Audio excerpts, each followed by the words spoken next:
It matches you. It does. Hi, I'm Mallory Henry. Today I'll be giving a presentation on the Ohio Academy for Dyslexia, which is a school that I created.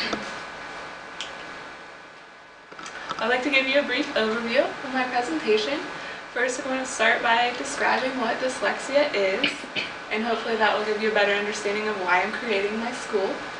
And then I will go into the details of my school and the missions, unique aspects, such.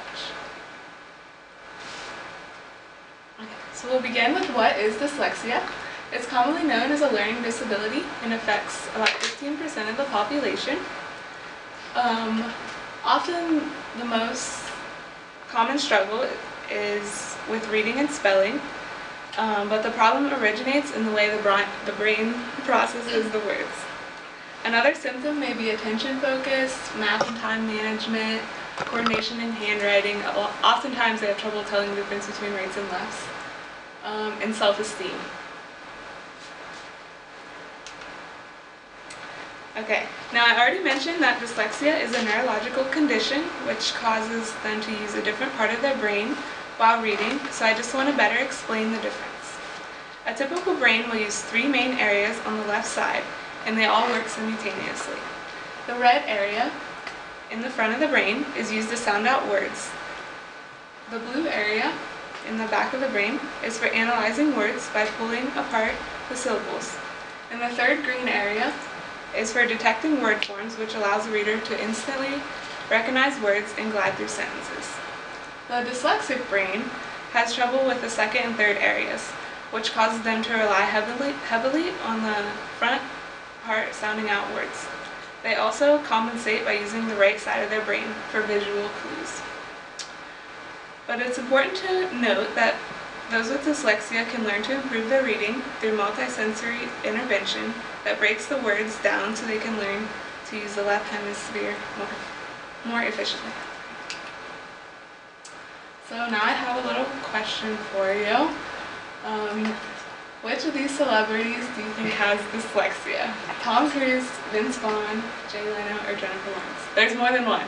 Tom Cruise. Yeah, I was going to say A. I know it's Tom Cruise. And is there another one? There's two more. Two? Yeah. Jennifer Lawrence. Leno. No, really? Leno No, not Jennifer Lawrence. Vaughn. and Vaughn. Yeah. Wow. Huh. So, Yeah.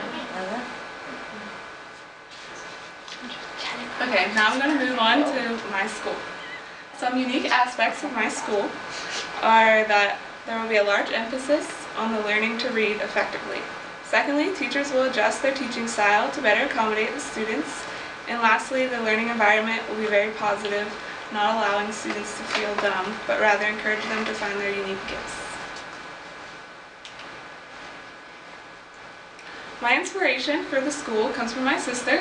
She has dyslexia and she struggled in grade school, and teachers would often call my parents and say that she wasn't trying hard enough, and when in fact she was studying for hours or spelling words and stuff.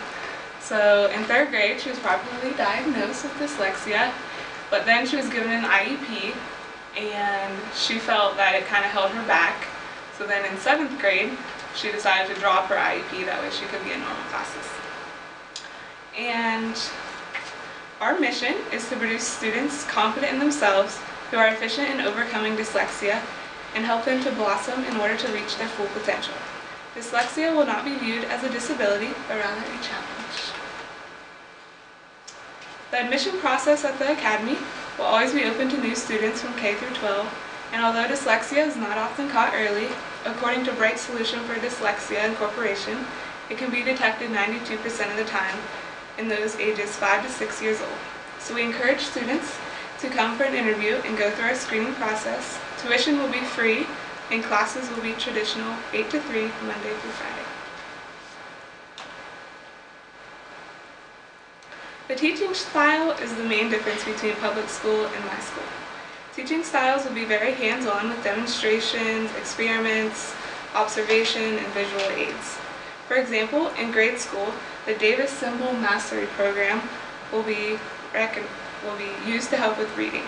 The program helps students recognize 217 abstract words which dyslexic minds can't form mental pictures for. Ron Davis created this program, which has a 97% success rate. It's a visual and meaning-based approach, like in this picture here, with the word understand. It was made out of clay, and then there's little pictures. I'm not sure what those pictures are exactly, but they are just supposed to be a fun way for the students to learn. The curriculum at my school will not be much different than public schools, but it will be rigorous and the students will be challenged. Dyslexia will be discussed freely to help them understand and learn to overcome the challenge. Upper grade levels 6 through 12 will have a choice of many different electives. Extracurricular activities are an important aspect of the school.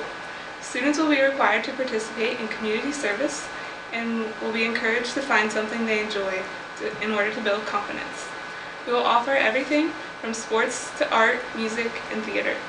We also will be taking several educational field trips throughout the year to excite the students with learning.